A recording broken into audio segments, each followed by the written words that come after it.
세상 속에 나그네로 살아가면서 우리는 어떻게 살아야 가야 하나 하는 이야기를 계속 나누고 있습니다. 오늘 우리 사회에 우리가 겪고 있는 심각한 문화 중에 하나가 패거리 문화가 아닐까 하는 생각을 좀 해봅니다. 동서고금을 막론하고 이렇게 사람들이 패를 짓는 것은 어쩔 수가 없는 일이다라고 말할 수 있을지 몰라요. 그런데 오늘 우리 사회가 경험하고 있는 이 패거리 문화는 좀 나라를 망하게 만드는 심각한 위기 수준이다, 이렇게 생각이 듭니다. 지금까지 살아오면서 이런 싸움이 멈춘 적이 없었던 것 같아요. 좀 그런 싸움을 잊어버렸던 때가 2002년도 그 월드컵 할 때 그 대한민국 외칠 때 그런 순간 제외하고는 늘 이렇게 피 터지게 싸우면서 지내온 것이 우리의 역사라고 생각을 합니다. 이렇게 쉽게 사람들이 이렇게 진영 논리로 나뉘어져서 내 편, 네 편 그렇게 나누고 그 사람들에게 딱지를 씌우고 그리고는 아주 무례한 말로 공격하고 그런 모습들을 우리는 보아왔습니다. 지금도 우리 사회는 보수와 진보라고 하는 극단적인 그 패거리로 나뉘어서 그래서 그 어떤 사안 하나하나에 대해서 논리적으로 합리적으로 생각하기보다는 우리 편에 유익한지 아닌지만 따져서 공격하는 그러한 우리 싸움들을 보면서 지내고 있습니다. 그래서 종종 우리의 그 삶의 모습 속에서 그런 문제들 때문에 티격태격 싸우고 그리고 뭐 관계를 끊고 하는 모습들을 보게 되죠. 그래서 상처받고 힘들어하는 모습들을 우리는 경험합니다. 그런데 오늘 이 베드로 전서의 말씀은 이런 세상의 문화 속에 우리는 그리스도인으로서 어떻게 살아가야 할 것인지에 대해서 중요한 영적 교훈들을 우리에게 주고 있습니다.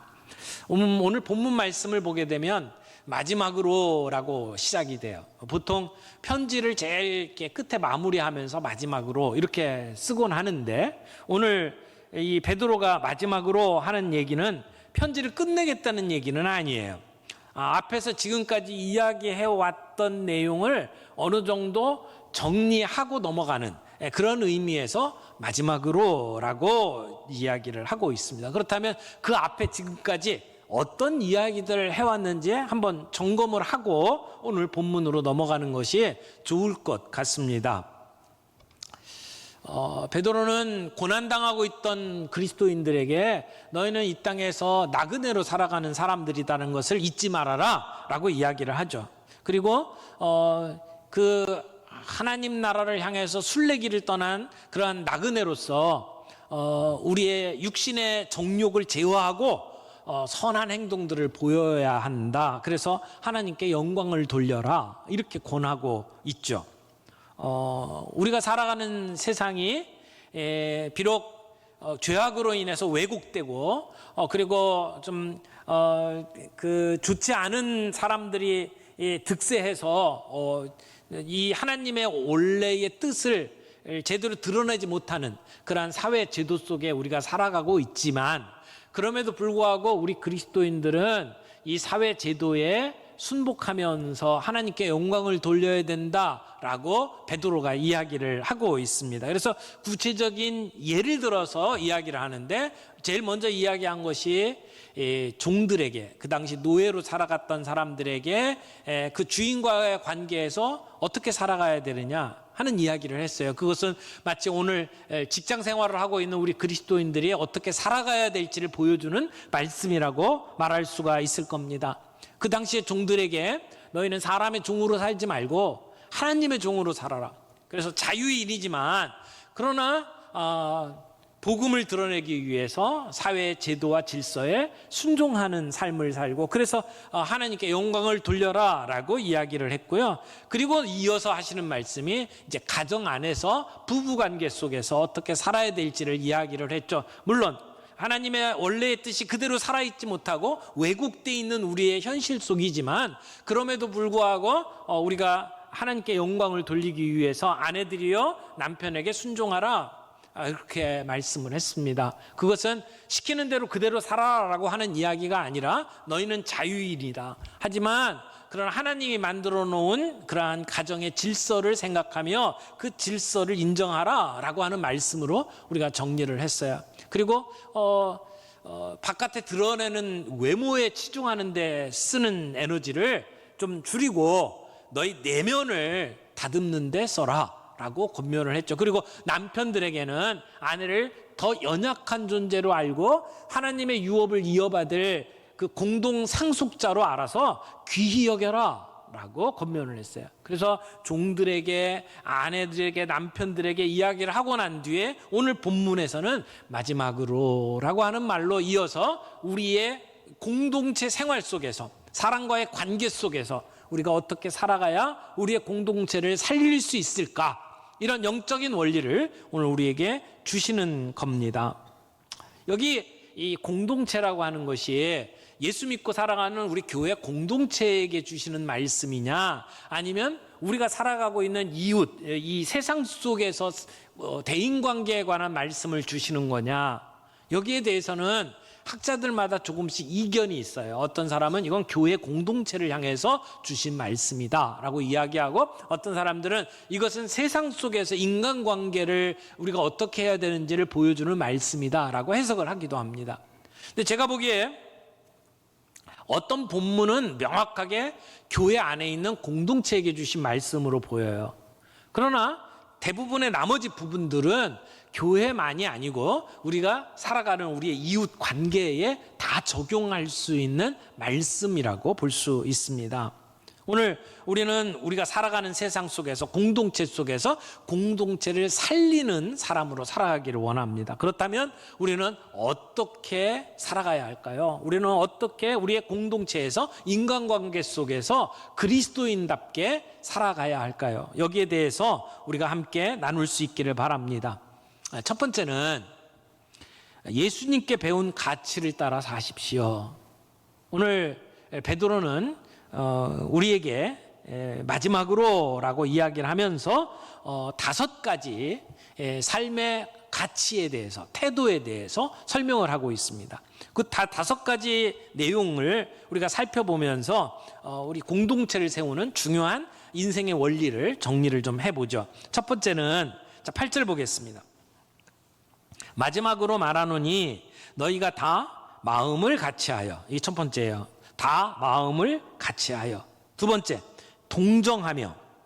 세 번째, 형제를 사랑하며. 네 번째, 불쌍히 여기며. 다섯 번째, 겸손하며. 이 5가지예요. 어떻게 보면 우리 손가락으로 이렇게 다 정리할 수 있겠죠? 이제 하나는 마음을 같이하고, 동정하고, 형제 사랑, 그리고 불쌍히 여기고, 겸손, 이렇게 5가지. 근데 이 5가지는 갑자기 생긴 게 아니라 이 손바닥에 연결이 돼 있죠. 이 손바닥에 연결되어 있는 것을 뭘로 생각하냐면 하나님의 은혜, 하나님의 사랑. 우리가 이 5가지를 누구에게 배워요? 예수님께 배워요. 예수님이 우리에게 모본을 보여주셨어요. 그래서 예수님의 십자가의 사랑으로부터 시작된 5가지의 가치관이다, 이렇게 말할 수 있을 겁니다. 하나하나 살펴볼까요? 첫 번째, 마음을 같이하여라고 돼 있죠. 이 마음을 같이하여라고 하는 말은 조화를 추구하라, 그런 말씀으로 받아들일 수 있어요. 조화를 추구하라. 한 마음이 되라라고 하는 말은 우리의 생각, 마음이 똑같은 것을 얘기하는 게 아니에요. 조화롭게 살아라, 그런 말씀을 하고 있는 겁니다. 조화롭게 살아라라고 하는 말은 우리의 생각이 좀 다를 수 있다는 것을 전제에 깔고 하는 말이에요. 여러분, 우리가 한 마음이 된다라고 하는 것은 사실 불가능한 얘기예요. 우리는 세대마다 생각이 달라요. 우리가 지금까지 살아온 삶의 경험에 따라서 우리의 생각들이 조금씩 다 달라요. 그러나 생각이 다르다고 우리가 원수가 될 이유가 없어요. 여러분, 세상은 이렇게 편을 가르고 그리고는 딱지를 붙이고 싸움을 하고 있는 세상이에요. 그러나 베드로는 오늘 우리에게 그렇게 명령합니다. 한 마음을 가지라라고 이야기합니다. 서로 존중하고 조화로운 삶을 추구하라고 말씀합니다. 두 번째, 서로 동정하라. 여기 동정하며라고 나오는데 이 동정하다라고 하는 말은 누구와 공감하는 것을 얘기를 합니다. 어떤 사람의 처지를 보면서 함께 그 슬픔과 고통에 동참하는 것, 이것을 공감이라고 표현을 해요. 이것을 히브리서에서는 체휼이라는 말로 표현을 하기도 했어요. 히브리서 4장 15절 말씀을 볼까요? 체휼, 요즘에는 그것을 동정이라고 표현했는데 같이 읽겠습니다. 우리에게 있는 대제사장은 우리의 연약함을 동정하지 못하실 리가 아니요 모든 일에 우리와 똑같이 시험을 받으신 이로되 죄는 없으시니라. 우리 예수님은 우리의 아픔, 우리의 고통을 알고 계시는 분이다, 동정하시는 분이다 라고 이야기를 하는 거죠. 그러므로 우리 교회 공동체, 우리의 신앙 공동체는 함께 웃고 함께 우는, 누군가 기쁜 일이 있으면 내일처럼 함께 기뻐하고, 누군가 힘들고 어려운 슬픈 일을 만나면 함께 울어줄 수 있는 그런 공동체가 되어야 한다라고 이야기를 합니다. 세상은 잔인합니다. 세상은 우리의 슬픔을 이용하려 듭니다. 하지만 우리는 그 슬픔 속에 함께 슬퍼하고 즐거움 속에 함께 즐거워할 수 있는, 그걸 우리라고 표현할 수 있는 거죠. 우리들은 가능해요. 사도 바울은 우리가 그리스도의 몸이다, 그래서 그리스도의 몸의 지체라고 설명을 하면서 이렇게 이야기를 합니다. 고린도전서 12장 26절 말씀 봅니다. 만일 한 지체가 고통을 받으면 모든 지체가 고통을 받고, 한 지체가 영광을 받으면 모든 지체가 함께 즐거워하느니라. 여러분, 우리 손톱이 하나 고통을 당하면 온 몸이 고통을 당하는 거잖아요. 우리가 그렇게 서로를 바라보면서 동정하는, 함께 힘든 슬픔과 고통을 나눌 수 있는 그러한 공동체여야 한다라고 베드로가 가르치는 겁니다. 세상은 잔인합니다. 세상은 다른 사람들의 슬픔과 고통을 이용합니다. 때로는 그걸 즐기기조차 합니다.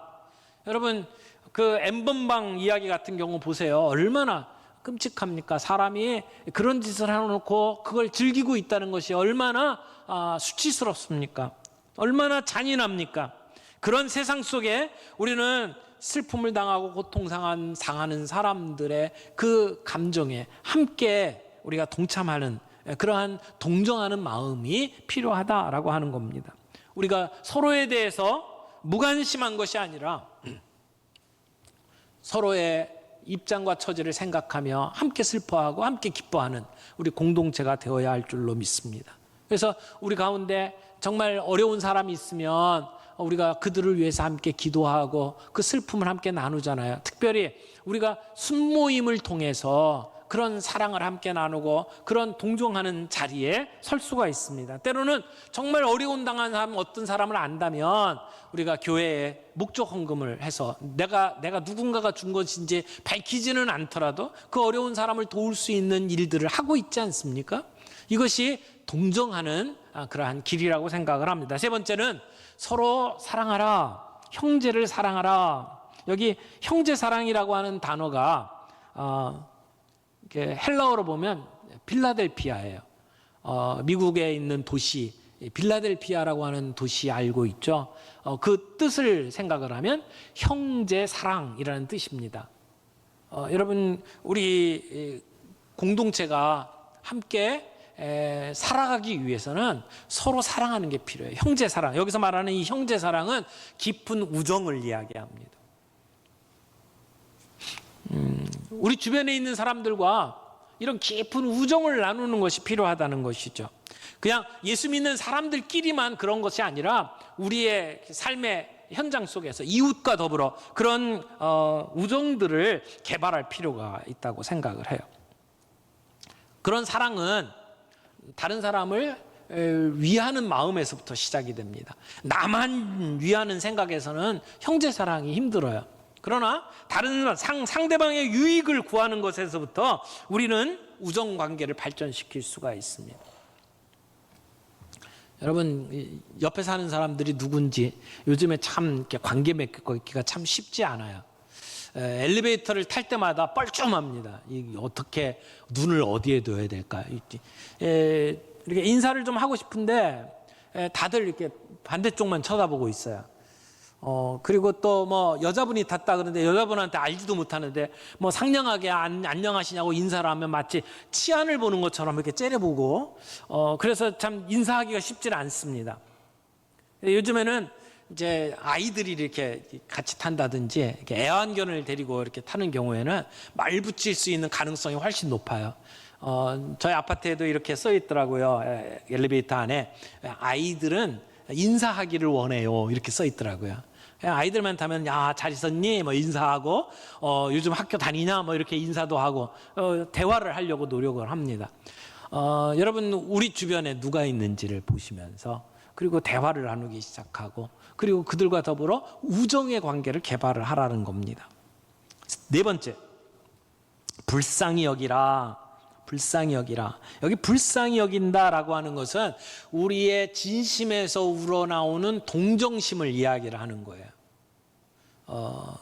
우리 교회가 함께 사역하고 있는 단체가 컴패션이잖아요. 이게 컴패션이라는 말이 긍휼히 여기는 것, 불쌍히 여기는 것을 의미하죠. 여러분, 이 불쌍히 여기는 삶. 근데 이 헬라어 표현을 보게 되면요, 우리 장기에서부터 끌어오르는 어떤 감정을 여기 불쌍히 여기는 거라고 표현을 했어요. 우리가 우리의 감정을 표현할 때 우리의 장기에 빗대어서 표현하는 그러한 말들이 꽤 있죠. 뭐 간장이 녹는다, 애간장이 녹는다, 심장이 멎는 듯하다, 뭐 이런 표현을 쓰는 건데 이 말도 그런 표현이에요. 그래서 우리 안에서부터 그 다른 사람의 처지를 생각하면 마음속에서 우러나오는 우리의 어떤 감정, 이게 불쌍히 여기는 거죠. 예수님은 탕자의 비유를 통해서 아들을 바라보는 아버지의 마음이 이런 불쌍히 여기는 마음이라고 표현을 했고, 또 예수님께서 들려주신 이야기 가운데 선한 사마리아인의 비유를 보면 선한 사마리아인이 이 불쌍히 여기는 마음을 가졌다 라고 설명을 하고 있죠. 그래서 누가복음 10장 33절 말씀을 좀 볼까요? 이렇게 표현해요. 어떤 사마리아 사람은 여행하는 중 거기 이르러 그를 보고 어떻게 했다고요? 불쌍히 여겼다. 사마리아 사람은 그 강도 맞는 사람을 보면서 불쌍히 여겨서 가던 길을 멈추고, 그리고는 그 상처를 싸매주고 치료해주고 그 사람을 자기 나귀에 태워서 그래서 주막까지 데리고 가서 밤새도록 간호해주고, 그리고는 그 여관집 주인에게 돌아올 때까지 이 사람을 돌봐달라고 부탁을 할 수 있었어요. 시작이 어디서부터예요? 불쌍히 여기는 데서부터 시작이 됐던 거죠. 여러분, 오늘 우리들의 마음속에 그런 불쌍히 여기는 마음이 필요하다고 이야기를 합니다. 마지막으로 다섯 번째는 뭐예요? 겸손하라. 자신을 낮추는 게 겸손이잖아요. 베드로는 특별히 이 겸손을 참 많이 강조했어요. 아마 예수님하고 같이 겪었던 많은 일들 가운데 겸손이 얼마나 중요한지를 알고 있었을 거예요. 자신 있게 신앙 고백을 했다가 예수님께 호되게 야단 맞은 것도 있었고요. 그리고 예수님 돌아가시기 전에 제자들의 발을 씻기려고 할 때 베드로가 내 발은 안 됩니다라고 이야기를 했다가 예수님에게 발을 이렇게 씻김을 당했죠. 그런데 예수님은 선생님인데 선생님이 허리에 수건을 동이고 그리고는 자기 앞에 무릎을 꿇고 그리고는 자기 발을 씻겨주시는 모습을 보면서 겸손을 배웠을 거예요. 그래서 나중에 이 베드로전서 5장으로 넘어가면 겸손으로 허리를 동이라 라고 이야기를 해요. 그러니까 허리를 동이는 것이 예수님께서 하셨던 그 모습을 생각을 하면서 표현을 그렇게 하지 않았을까 생각을 합니다. 그런데 예수님의 겸손은 단지 베드로 앞에 무릎을 꿇었던, 그래서 발을 씻겨주셨던 그런 모습에서만 그친 게 아니죠. 예수님은 하나님의 아들임에도 불구하고 이 땅에 오셔서 우리를 위해서 십자가에 못 박혀 죽으셔야만 했습니다. 그 예수님의 십자가의 죽음을 보면서 베드로는 겸손을 보았던 것이죠. 그 예수님의 보여주신 겸손, 그것은 사람들이 뭐 칭송하고 뭐 찬양하고 그럴 모습이 아니었어요. 세상 사람들은 예수님의 그 모습을 보면서 조롱했습니다. 비록 세상 사람들에게 조롱을 받더라도 그 겸손의 자리로 나아가는 것, 그것이 지금 베드로가 요구하는 겁니다. 오늘 우리가 이 땅에서 아름다운 공동체를 세워가고 그 공동체를 살리기 위해서는 우리가 겸손해야 된다라고 이야기를 하는 거죠. 여러분, 겸손이 얼마나 중요합니까? 야고보서는 이 겸손에 대해서 이렇게 이야기를 합니다. 4장 6절입니다. 그러나 더욱 큰 은혜를 주시나니 그러므로 일러스되 하나님이 교만한 자를 물리치시고 겸손한 자에게는 은혜를 주신다 하였느니라. 아멘. 여러분, 겸손한 자에게 은혜를 주신다고 말씀을 하셔요. 오늘 우리가 공동체를 살리는 비결이 뭡니까? 예수님처럼 겸손해지는 겁니다. 여기 5가지 정리를 했어요. 시간이 되시면 여러분들 이 5가지를 좀 묵상하면서 우리들의 삶의 태도를 좀 개발했으면 좋겠습니다. 이 5가지의 가치는 이 세상이 돌아가는 것하고 정반대예요. 이 세상은 편을 가르고 딱지를 붙이고 그리고 싸움을 하는 세상이지만 오늘 우리 그리스도인들은 조화를 추구하면서 살아야 합니다. 세상은 잔인하지만 우리는 동정하는 마음을 가져야 합니다. 우리 세상은 냉정하지만 오늘 우리는 형제를 사랑하는 마음을 가져야 합니다. 여러분, 우리의 언어 생활에서부터 우리가 승리할 수 있기를 바랍니다. 그래서 불평하거나 욕하거나 그런 것들로 갚아주지 아니하고 도리어 복을 빌어주는 자로 설 수 있기를 바라요. 아마 베드로가 오늘 시대에 이 베드로 전서를 썼으면 이렇게 악한 말을 하지 말고 거짓을 말하지 말아라 라고 이야기하고 이런 말을 덧붙였을 것 같아요. 확인이 안 된 거짓말은 퍼다 날르지 말아라, 아마 이런 말도 했을 것 같아요. 요즘에 우리가 뭐 카톡이나 뭐 인스타그램이나 우리 그 사람들에게 이렇게 소통하는 방법이 굉장히 많이 바뀌었잖아요. 근데 사실이 아닌 것들도 우리는 너무 많이 같이 전달을 해요. 그냥 내 말에 그럴싸하다고 생각하면 사람들에게 퍼날르는 그러한 시대가 되어버렸어요. 그래서 얼마나 많은 갈등이 일어나는지 몰라요. 제가 같이 신학교 졸업한 동기들이 이렇게 카톡에 모여 있는데 거기에 어떤 분은 꼭 와가지고는 뭐 자기 정치적인 입장에서 이렇게 퍼다 날르는 거 계속 퍼날르는 거예요. 그래서 야, 여기서는 좀 안부만 좀 전하자, 좀 그런 얘기 좀 하지 마라. 그런 끝도 없어요. 계속 막 문자 폭탄이 들어와요. 막 욕을 해요. 막 그러지 말아라. 너 왜 정신이 없냐? 그러면 또 뛰쳐나가요. 탈퇴해버려요. 그러면 야, 그러지 말고 들어와. 그래갖고 다시 들어오면 또 시작해요. 여러분, 오늘 본문 말씀 다시 한번 정리해요. 9절 말씀에 보면 이렇게 돼 있어요. 악을 악으로 욕을 욕으로 갚지 말고 도리어 복을 빌라. 그 다음에 다 같이 읽습니다. 이를 위하여 너희가 부르심을 받았으니 이는 복을 이어받게 하려 하심이라. 여기 이를 위하여 너희가 부르심을 받았대요. 부르심이 뭐예요? 소명이에요. 이게 우리의 소명이래요. 우리의 소명이 뭐예요? 복을 빌어주는 거라는 거죠. 여러분, 우리가 만나는 사람들에게 그렇게 복 빌어주는 소명을 이루어가길 바랍니다. 우리가 우리 주변에 아파트에 사는 분들 이렇게 같이 지나가다 만날 때에도 그들에게 복을 빌어주고, 우리 교회에서 우리의 자녀들을 만날 때, 우리 청년들을 볼 때에 우리가 그렇게 복을 빌어주는 자로 살아갈 수 있기를 바라요. 제가 신학교 다닐 때 젊었을 때에 우리 존경하는 목사님들 이렇게 종종 뵐 때가 있는데, 홍정길 목사님이라고 계셔요. 그분을 뵀을 때 그분이 저에게 와서 어깨를 이렇게 두들겨 주면서 이 한국교회 미래가 네 어깨에 있어 이러면서 가시더라고요.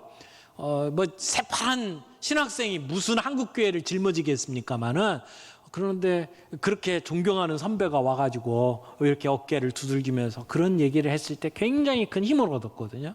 여러분, 우리의 그 자녀들, 우리 교회 안에 뛰로 돌아다니는 우리 아이들을 보고 그들을 이렇게 끌어안을 때마다 그들을 위해서 복을 빌어주고 그들에게 축복의 이야기를 해주고, 요즘에 정말 치열하게 세상을 살아가는 우리 젊은이들, 직장을 갖기 위해서 정말 힘들게 애쓰는 우리 젊은이들을 바라보면서 잘 될 거야, 하나님께서 너희들을 정말 멋지게 쓰실 거야, 그렇게 축복하고 그렇게 기도해 주는 공동체가 된다면 우리 공동체는 분명히 살아나리라 믿습니다.